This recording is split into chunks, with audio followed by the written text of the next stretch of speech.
because quantum mechanics is only put in mathematical language, when you use another term and try and import that, you're going to lose what the data or the argument is. Even this argument that chaos can generate order makes no sense anymore, because everything's determined.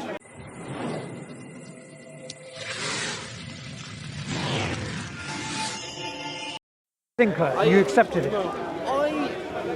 I never fully had faith in any of those things. So there was always this, as long as I got an open mind, I'm superior.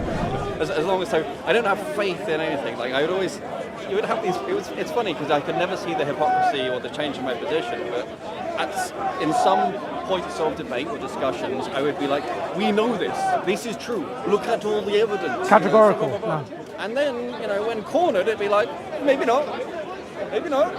And for me, I just did not see the hypocrisy in that. And were you evangelizing atheism, would you say? Oh, very much. This was part of the, I was in, when I was in school, I'd always be taking on, particularly Christians, as mostly surrounded by Christians. I went to a church to begin school before I went to secular school.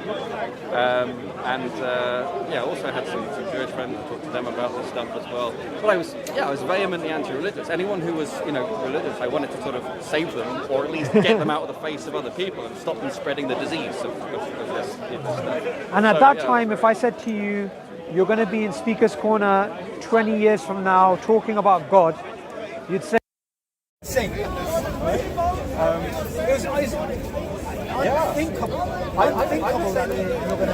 I would have probably said I never say never.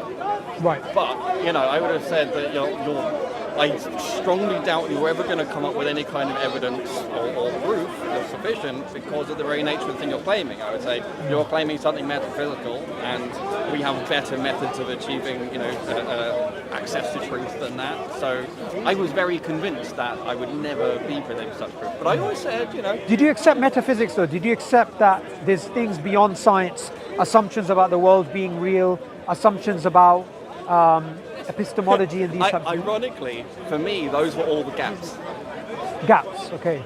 Yeah, so the whole God of the gaps thing, I mean, that's projection. Because all those metaphysical things actually represented gaps. And so either we knew what it was, because we had some canonical orthodoxy, we had some institutions had agreed this was the right theory or whatever, or it was one of the gaps. And so you can analyze and entertain those things metaphysically if it helps you deal with things, or helps you, patch between two different areas. You can talk about consciousness of a metaphysical entity if you want, but ultimately underlying it there'd be some physical reality that we've maybe yet to have a proper authenticated canonical theory. So were you a physicalist? Yes, yeah, pretty much, yeah. Okay. And did you believe that physicalism was a proposition or a conclusion? Did you believe that, okay, this is my faith, I'm a physicalist, it's a proposition which I cannot prove, or it is just simply true? Oh, for me, it was a combination of brute fact and something which had been proven. A brute fact and? For me, it was a brute fact, but also something that could be proved. Because I didn't realise at the time, I guess my philosophical maturity wasn't quite there enough to realise that if you're claiming something's a brute fact, you shouldn't really be claiming it can be proved.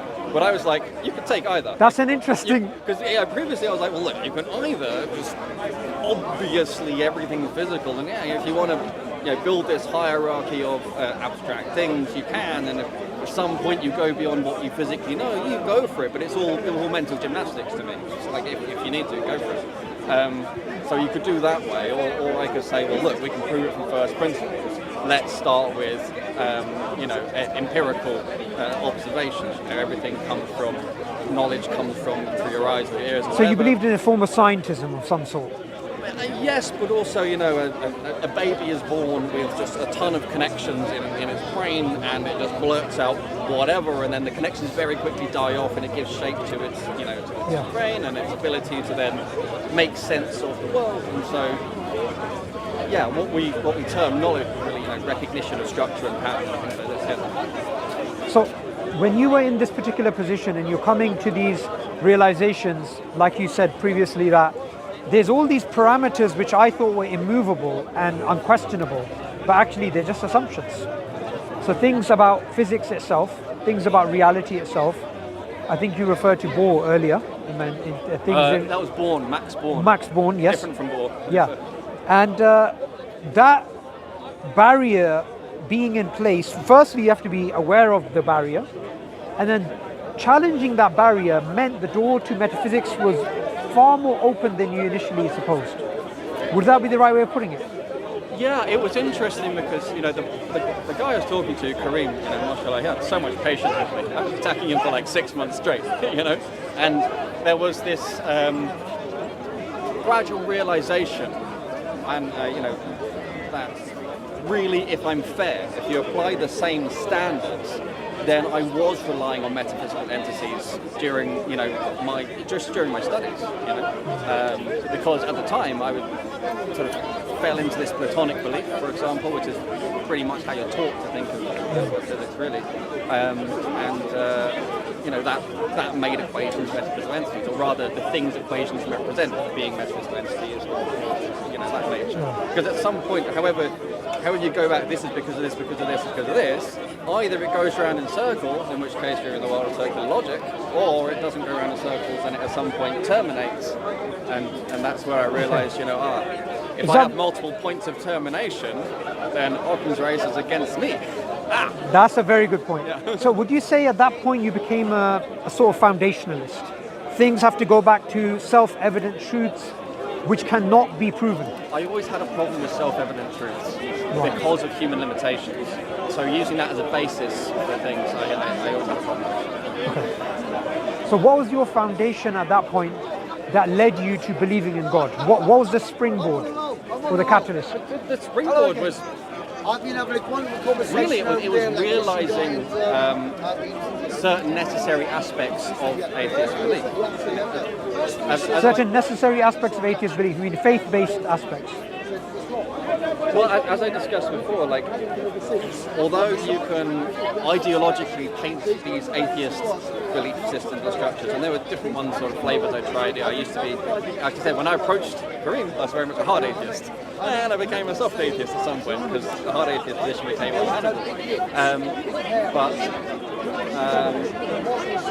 Sorry, what was the question? What was the catalyst that took you from that hard naturalism, physicalism, to, okay, before we get to God, the door to God is open. Not God itself, but, okay, there's something maybe beyond physicalism. It was really leveling the playing field, because you know the thing with privateers versus pirates, you know, freedom fighters versus terrorists. So privateers were, you know, British state-sponsored pirates. Oh, I see. Pirates were, so it's a subjective label we give. It's where you give them the label, and that sort of games the playing field to start with. Sure. And so I realised, really, if we spoke about things on a level playing field as being entities with certain properties and characteristics, then, you know, my prejudged argument saying, oh, it's a god, sort of fell away. And then I realised, well, I also have entities with various different characteristics, and, you know, I could come up with some de jure reasons why, you know, oh, this is different from that, you know,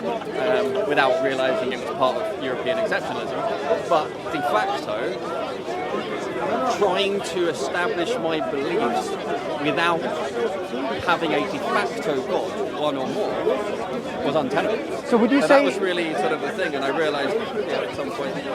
Would you say in a way that you discovered teleology is inescapable? Some form of telos, some form of purpose, agency, some form of personality, right? Some form of non-physicalistic consciousness was there. The only problem I have with adopting the word consciousness is its definition is woolly, even today. We don't have a good agreed definition of consciousness. So I break it down into sort of what I regard to be more fundamental aspects. So, for example, something that you know, is able to convey information, I would choose. So information is a well-defined thing. I can talk about, we can talk about information theory, or we can talk about information in physical systems. We can talk about the possessor or originator of power, you know, and the thing that exerts will or intention. So we could talk about these aspects, but I wouldn't sort of bundle things up in consciousness. Like every I guess I said before I'm autistic, every single term had to be very, very well defined. Okay, so let's start with non-reductive materialism. Was that would that capture your position? Define non-reductive materialism as you see it. That's a good question. So materialism, everything can be broken down to physical causes, effects, within time, space, and matter. Yes. You were? Okay, good. I was previously, yeah. Okay, so that position changing over to a new position. What was the new position? There wasn't really a well-founded intermediate position between that and La ilaha illallah. Because it was, as I sort of tried to find my new position, because I couldn't bear hypocrisy, but I was sure there'd be some other kind of way, and just trying to search for and find these positions, I realised that ultimately it wouldn't. And so I ended up being, okay, whatever the nature of this one God is, there is one of them. Okay. And it's so there was, I think, if memory serves, the order was there must be one such entity, and then there was that entity must be external to and encompassing the thing that it made. And then then the things about knowledge and will came later after that. So it was kind of looking at the Isma wa Sifat. Wow. But I can't remember the exact order. I wish I could, but I'm pretty certain that okay, if there is something other than things that are built from physicality, there must be one of them. If there were more than one of them, that introduces its own system of contradictions. So it was, I'd say that was the first bit. Yeah. So Allah says in the Quran, if there was more than one, the heavens and the earth they would be in disarray. So conceptually, it was very interesting when I read that, because it's such a deep statement. And I have seen many videos where people sort of talk about this, and people go, yeah, I guess, like they would have a passive interest and whatever. But no, it's way more fundamental than that. I mean, you end up with axiomatic systems, effectively, that are incongruent with one another, and therefore you end up with this kind of. You would end up with a beyond chaotic system. It would be a system that would never be able to cohere, settle, would never be able to cohere, but also would never really be able to come into what we could define as a cogent, consistent existence. Yeah. Because this is one of the things that was a very interesting realization as well, is that reality is all connected, it's all consistently connected. And it's funny how, like, when you learn about quantum theory, maybe a bit in A levels, you think, okay, there's you've got your protons and neutrons in the middle, and you've got electrons on the outside, and free space in between. 99% free space in an atom. And you learn that there's gravity, two separate masses, like fluid between them. And by the time you go through and you're in the third year and doing masters, or you're doing further research, and you look at the nature of quantum fields and what they really are, you have to have what's called, there's this topic called topology, which is the study of the structure and connectivity things. And things have to be, topologically connected, and that's a fundamental requirement. Like, without that, you can't even build these equations, and you can't even, build physical theories and so on. So, if I was to ask you, like, because you were an atheist, a militant atheist that became a Muslim, there's an argument I use, and I want you to check. You study theoretical physics, whether this is something that coheres. So when I have an atheist that come up to me and they say, don't worry about causality because quantum mechanics has challenged that, or randomness exists, I usually give an answer, and I want your honest thoughts on this. I could be right or wrong, but I want your thoughts. What I say to them is this: quantum mechanics currently cannot be used as an argument against causality or something else, because one, there isn't a consensus. We have the many worlds, we have the Copenhagen, we have the informational, relational, shut up and calculate. So to try and make an argument when there's no consensus, that itself doesn't make any sense. Secondly, the interpretations of those things have presumptions, and those presumptions are not laid out to the public. So to come up with these ideas like quantum mechanics challenges predestination, it's premature. That's the argument I make. I mean, it is premature usually. I think the one thing you've got to note is that quantum mechanics as properly defined is only defined mathematically. It only has a mathematical definition, which is a correct representation of it. As soon as you start using cultural language, it's a misrepresentation. It's like Interesting. if you take the names and attributes of Allah subhanahu wa ta'ala and you just translate them into the nearest English alternative, you don't get a correct representation. And this is why we see people straw manning it all the time, right? And so it's a similar thing. You'll find these people who are saying, oh, quantum mechanics challenges causality. I bet most of them will just have read popular science articles, or they've watched some video or whatever and found it interesting. And they sort of pounced on this as being something. To go back to what you're saying, all these different interpretations of quantum mechanics basically don't make any difference to functional use of quantum mechanics, which is really an engineering tool. Could I put it in other words? Yeah. What you're saying is, because quantum mechanics is only put in mathematical language, when you use another term and try and import that, you're going to lose what the data or the argument is. So for example, causality... You lose what has actually been validated. So what has been validated is the mathematical model, not the interpretations.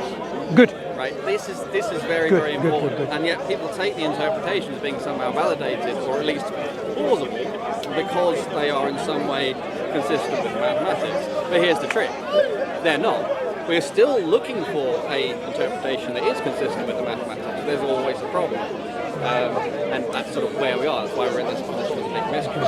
And would you say, sometimes we're told science makes a lot of progress, but it seems in this domain of quantum mechanics, there hasn't been much progress in 100 years.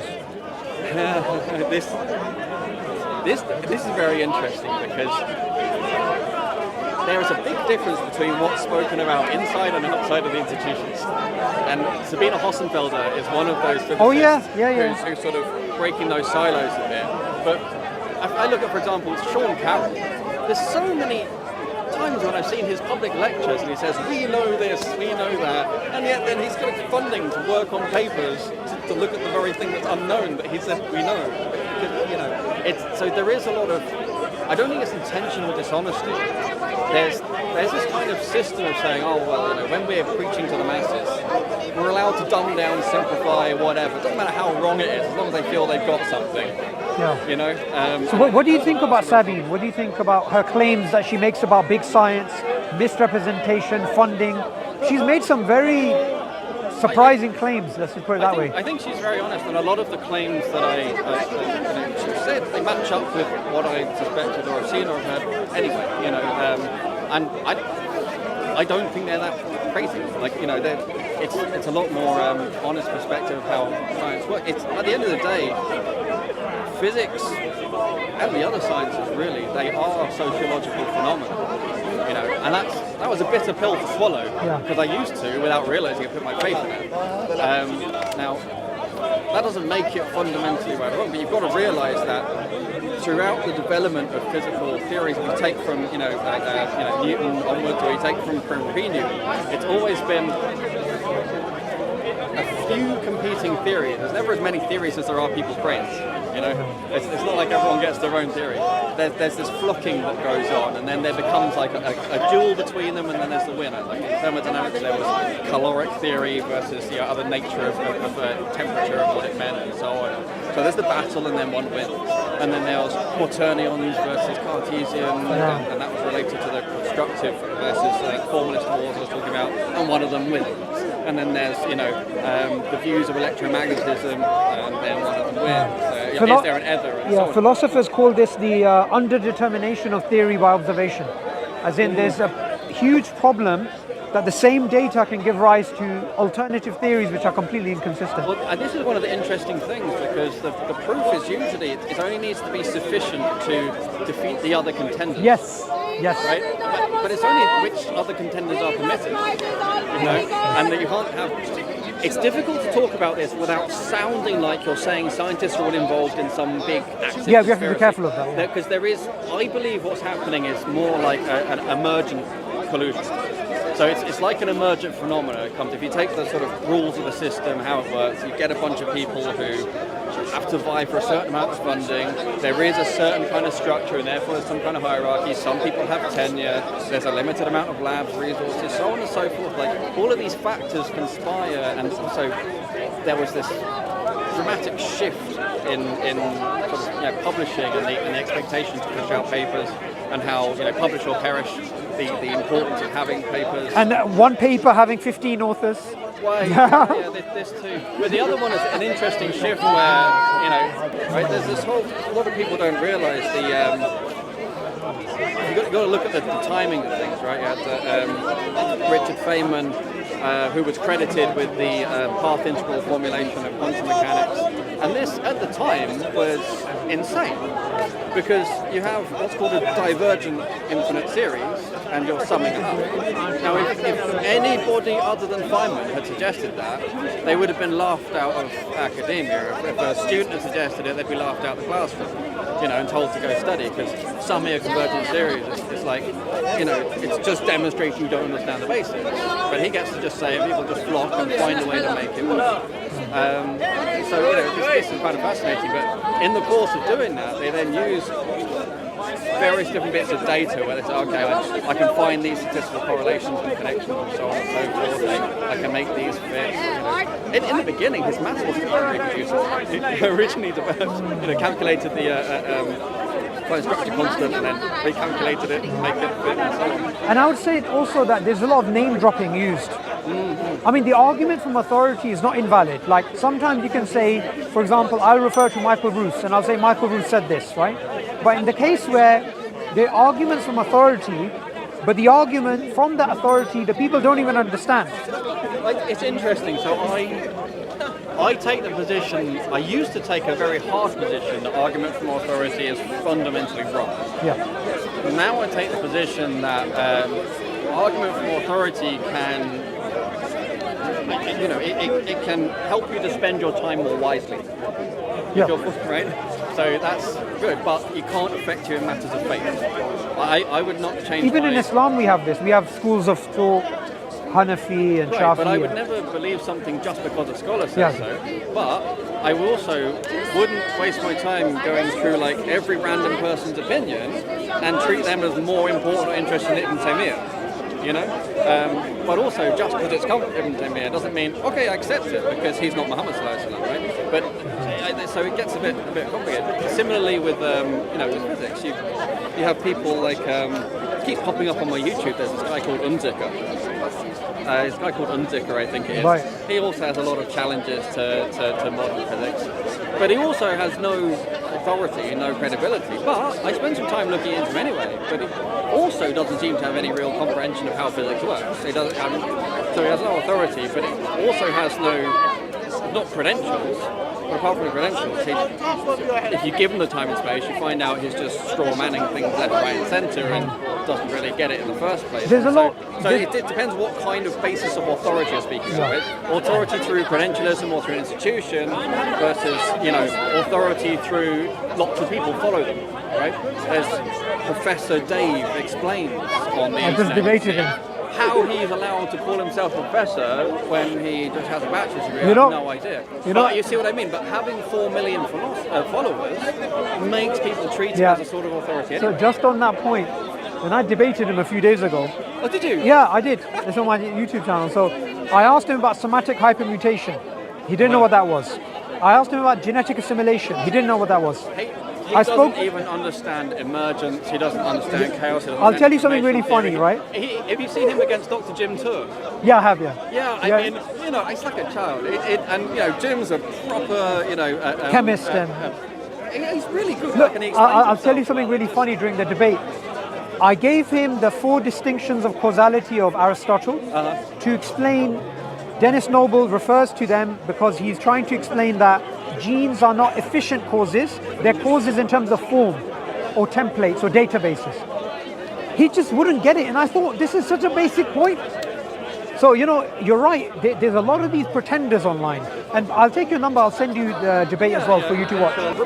What did he call it, the hidden hand? The invisible hand. Invisible hand, yeah. I mean, if that's not a deity, what is, right? But if they just, oh no, that's not a deity, and oh no, investment, my sacrifices for the market. The government comes out and says you've got to sacrifice this or that for the health of the economy. Oh no, but it's not a deity. Oh no. It's like, come on, guys.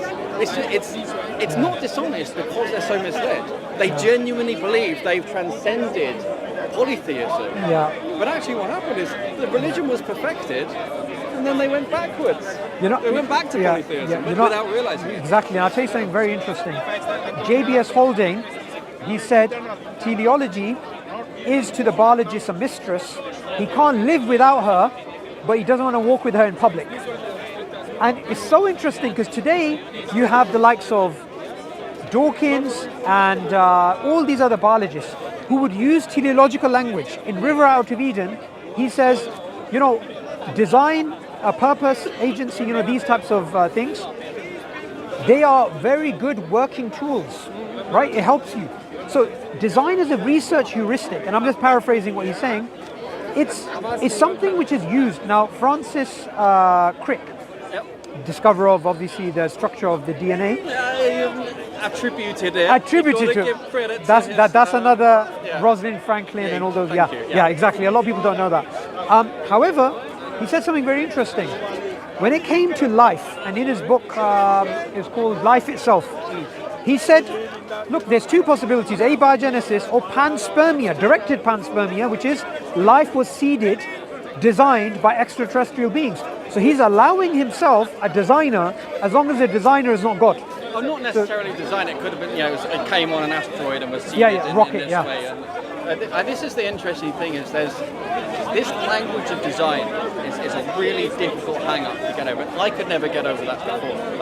I think it's a very, very hard barrier to cross because remember, when you're not a monotheist, all of these, if you don't believe in God, none of this is going to make sense, and so you'll never really understand what they're saying by designer. Yep. And so, because in their head, in my head it was always, so you're thinking about some architect sitting there drawing up plans, and then poof, they get made into a thing and so on, and it's like, obviously that's projection from how you think.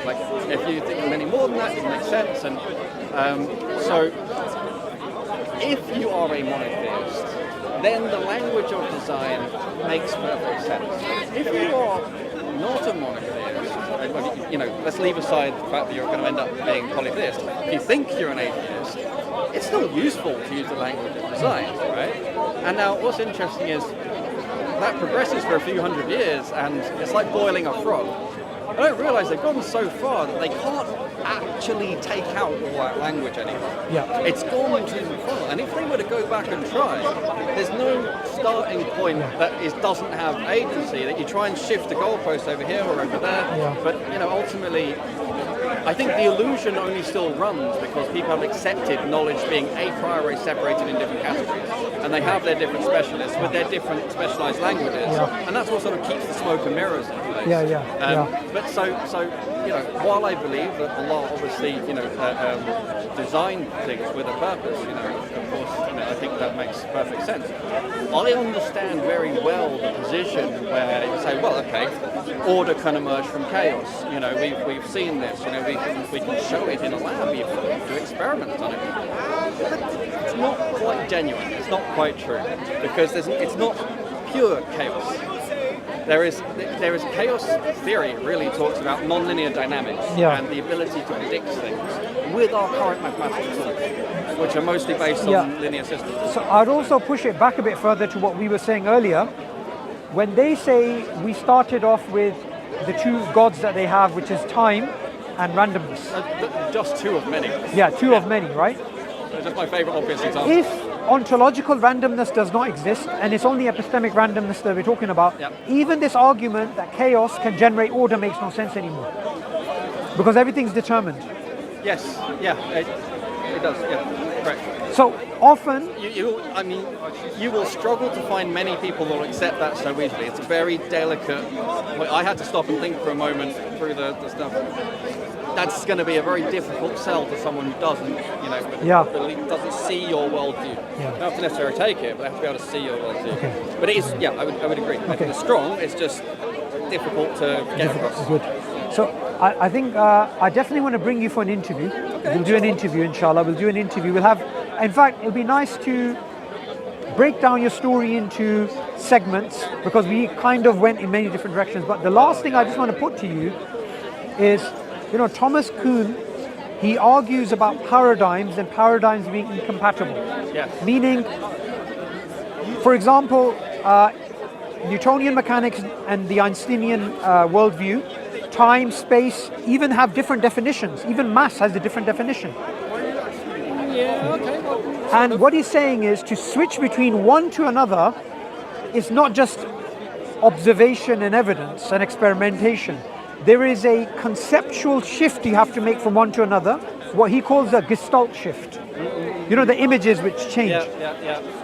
Would you say your shift from materialism, atheism, physicalism to Islam, obviously there was an input of you studying theoretical physics and doing all this stuff, but there was an element of a choice that I am no longer going to live in a world of inconsistency. I want to be consistent with one deity rather than many. Oh no, so I never wanted to live in a world of inconsistency. I never wanted to be a hypocrite. I just didn't realise how much I was an inconsistent hypocrite. Right. That's important. And I don't think there exists any atheist except that they are an inconsistent hypocrite. In the nicest possible way to any atheists out there, it's not your fault, you're very misled. But you've upset them. you see what I mean? It's not that I suddenly went, I want God and to reject those things. I always wanted to reject, these things. So if you take your example of Newtonian mechanics and, Einsteinian general relativity, Poincaré's relativity, I could say. That's another story. It's not really right to say Newton's wrong anymore. It's correct within its domain of validity. And the concept of domain of validity is really, really important to understand. So, insofar as you're working in the Gestalt or the Newtonian framework, then it works. If you then are considering some system which is outside of that framework, or which extends beyond the bounds of validity of that framework, then you need another framework. And then, general relativity itself starts to break down at certain points, and you move out of that framework. Would you say? So when I shifted, I would say into monotheism, it's not that quantum theory became any more right and wrong. My understanding of its domain of validity shifted slightly, because for me it was no longer a foundational basis on which I could make arguments about the nature and existence of things. So its ontological status changed, but its nature, the mathematics of it, and the evidences for it didn't change at all. Yeah. Or another way of putting it is levels of abstraction. So when it comes to the big level, general relativity, Newtonian mechanics works. When it comes to a smaller level, that level of abstraction, it won't work. Right, so this goes back to what I said about knowledge being separated in different compartments. As an atheist, I had a little cave over here, and I jumped to another cave over there, and I'm in this cave, I'm being consistent. I'm in this cave, I'm being consistent. And the fact that I'm inconsistent between the two, it never even appeared, never made sense. It's almost because my brain wasn't even able to think at a high enough level of abstraction to really connect those things. And it was only really when I had, this top-down monotheism that I was then able to see them more and more. Yeah, that's the point. And Top-down, all the other abstraction layers then fit somewhere between, Allah and everything else. Whereas previously, all the different abstraction layers are their own separate parcels, and you specialize, and you've got a lot of faith in other specialists. Even, when you're studying quantum mechanics, let's say, you have to understand complex analysis. You just can't do it without complex analysis. Complex analysis that relies on Cauchy sequences and things like that, and you might learn what those constraint are. conditions. There's always at some point your professor goes, you have to just trust that's been done by those people. And I spent 15 years or more since I graduated buying up books from 1750 up to present day, following all those rabbit holes because I'm an autistic geek on this stuff. And it is really, really fascinating to see that the amount of faith that is actually required and that is baked in, but in a very sort of hidden way. Absolutely.